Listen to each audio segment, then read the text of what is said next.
Okay, I'm back. So the midwives, so the Jewish midwives at that time, I believe it was when Pharaoh gave the order to kill the firstborn sons at the time of when the Hebrews were slaves in Egypt.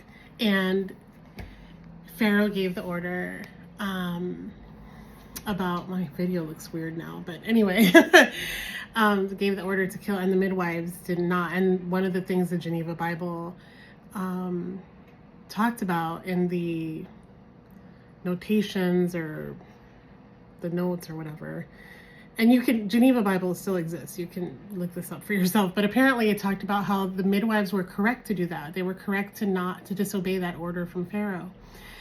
And King James didn't like that, because King James believed that as the king, he had the divine and ultimate authority.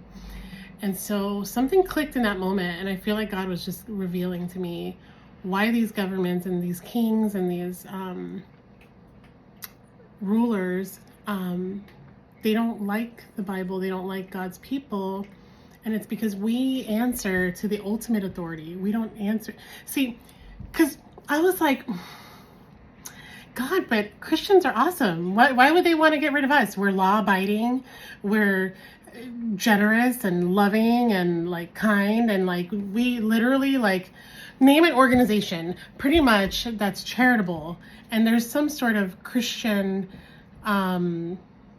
organization behind it or Christian history behind it, because that's what we do. We do charity, we do helping the poor, we do feeding the homeless and taking in the orphans and the foster children. And for Pete's sake, like, we're not the criminals, we're the people that are trying to make like society better. And obviously I'm painting with an umbrella, I'm painting with a broad brush because I know that Christians aren't perfect. I'm just saying, like, overall, like, it just didn't make sense to me why these governments and these rulers would want to get rid of it. And it's because when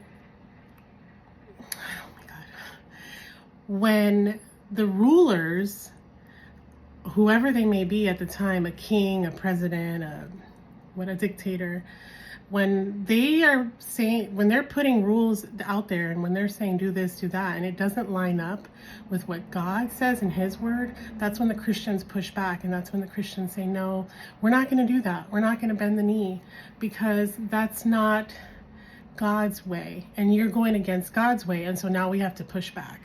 And so that's why. And I was like, oh, so I had like a major revelation today about that. Maybe some of y'all are like, duh, girl. But I don't know who this is for. This must be for somebody, or this must be for something, because God kept bringing it back around today. I even came back from church and I had forgotten what it was that God revealed to me earlier today. So I prayed about it and I'm like, God, like, if you want me to do a video today about it, can you bring it back to mind? Because I've totally blanked in space and I don't remember what it was. And it didn't come back for a while, but a little while ago, literally a little while ago, he brought it back.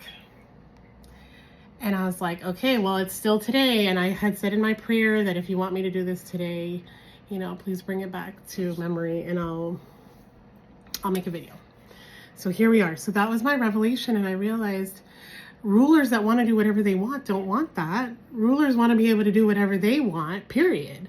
And they don't want pushback from children of God.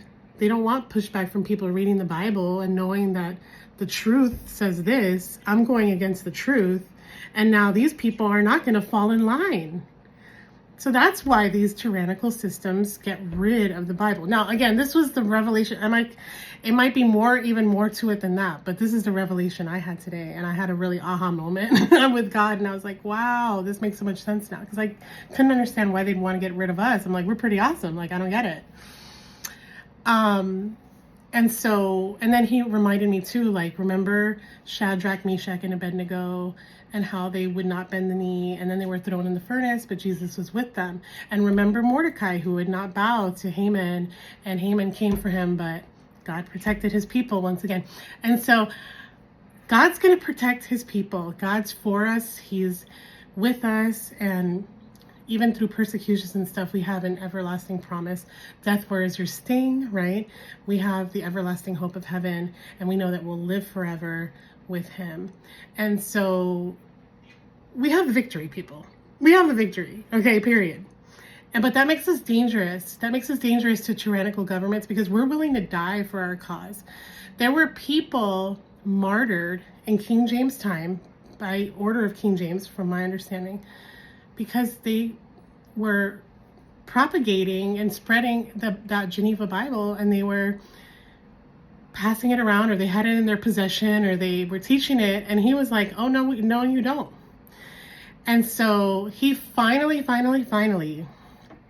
and I don't know what all happened there, but he finally acquiesced as far as like, okay, let's go ahead and give the people the Bible so that they could study it for themselves, because he was against that. He was like, if we control the Bible and we control what people know, then we control the people.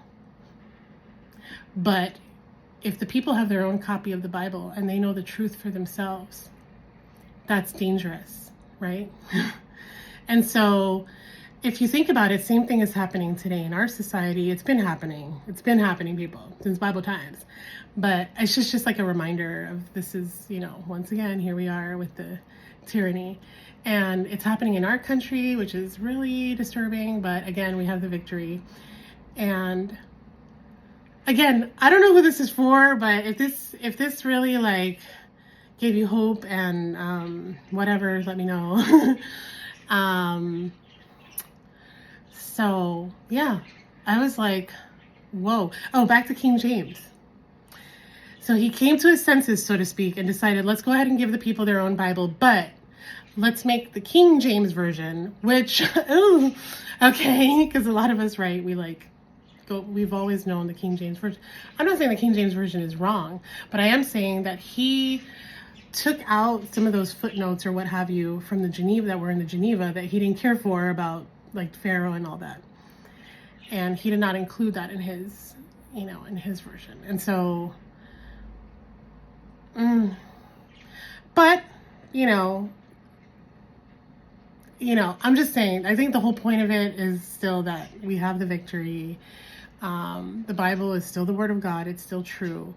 I'm just saying it's a threat. It's a threat to the powers and rulers of this earth, because the moment they go against the truth of the Bible, they know that the people of God are going to be like, no.